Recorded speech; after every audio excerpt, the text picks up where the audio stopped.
Look at that. 8.0.0. I've seen many DBD updates, and to be honest, I'm just so happy that the game has been able to make it to this milestone. The devs have released a developer update going over everything that will be changing in this update. Note that this doesn't include the new chapter, which will be revealed in the dev livestream on Tuesday, May 14th. So, let's dive into the changes, and there is a lot of them, so deep breath.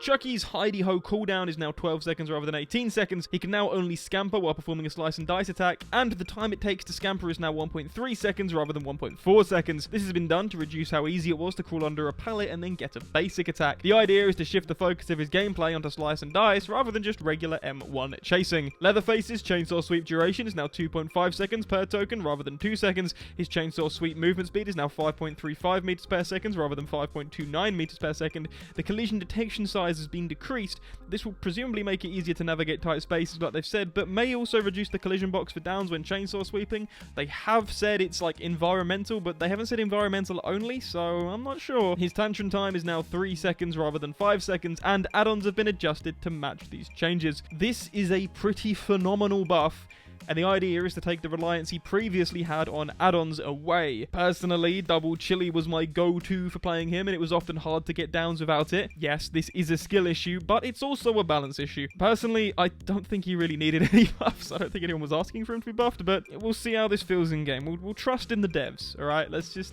take it easy. This seems a bit too much for me, but we'll see. The Deathslinger's stun time when survivors break free is now 2.7 seconds rather than 3 seconds. His real speed is now 2.76 meters per second rather than 2.6 meters per second, and his movement speed while reloading is now 3.08 meters per second rather than 2.64 meters per second. When his terror radius changes made him no longer viable as a stealth killer, he felt like he was in a really odd place, and he has done for most of the last year and a bit, however long it's been.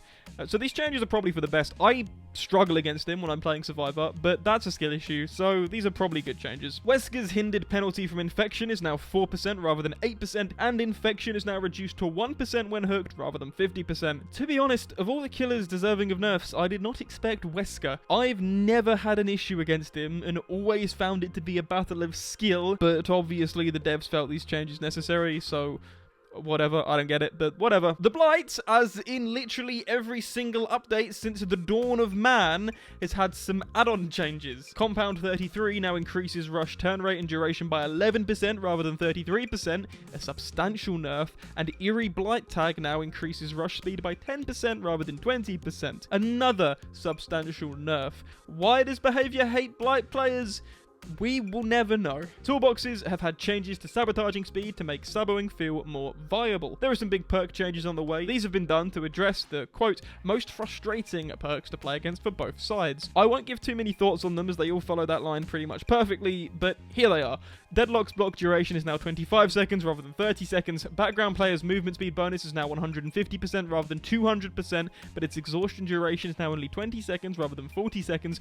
Grim Embrace's block duration is now 10 seconds rather than 12 seconds. Decisive Strike stun duration is now 4 seconds rather than 5 seconds. Pop Goes the Weasel's regression effect is now 20% rather than 30%. Buckle Up no longer provides endurance, but when survivors are healed from the dying state, they break into a sprint at 150% movement speed for 5 seconds without causing exhaustion. Big rework there. Scourge Hook Pain Resonance's regression effect is now 20% rather than 25%. And get ready, Weaving Spiders has been buffed! The invocation time is now 60 seconds, presumably this means 15 seconds when with all 4 survivors of the perk, and the regression rate when stopping an invocation is now 1 charge per second rather than 20 charges per second. This might actually make Weaving Spiders viable. The Decimated Borgo's Shattered Square map has been reworked lighting-wise to make it easier to see scratch marks. I understand this is an important change because people who were colorblind couldn't really see scratch marks or pools of blood on this map. Fair enough, but I really liked the brightness of the map. I thought it was cool, and it matched the Knight's lore really well. I guess the smouldering remains of the town work fine too. This is sort of like the inverse of what happened to Coldwind Farm. Well, Coldwind Farm went from like dark to bright, and this has gone from bright to dark. When picking up items in trials, you now get this little preview that explains what the item does. This is awesome. It looks incredible. I love this. There you have it. That's everything coming in 8.0.0, not including new content. Remember, there is going to be a new killer.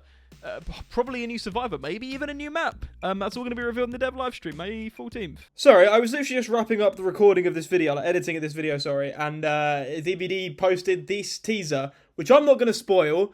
I'm just going to show you it in full.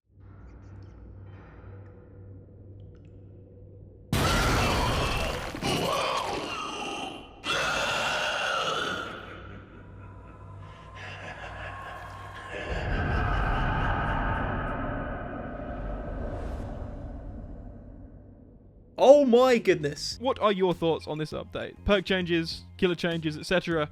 Let me know in the comments. I do one of these every single time a new update drops. Just like a nice, easy way of like listening to the update and just summarizing everything very quickly rather than like a 25-minute video.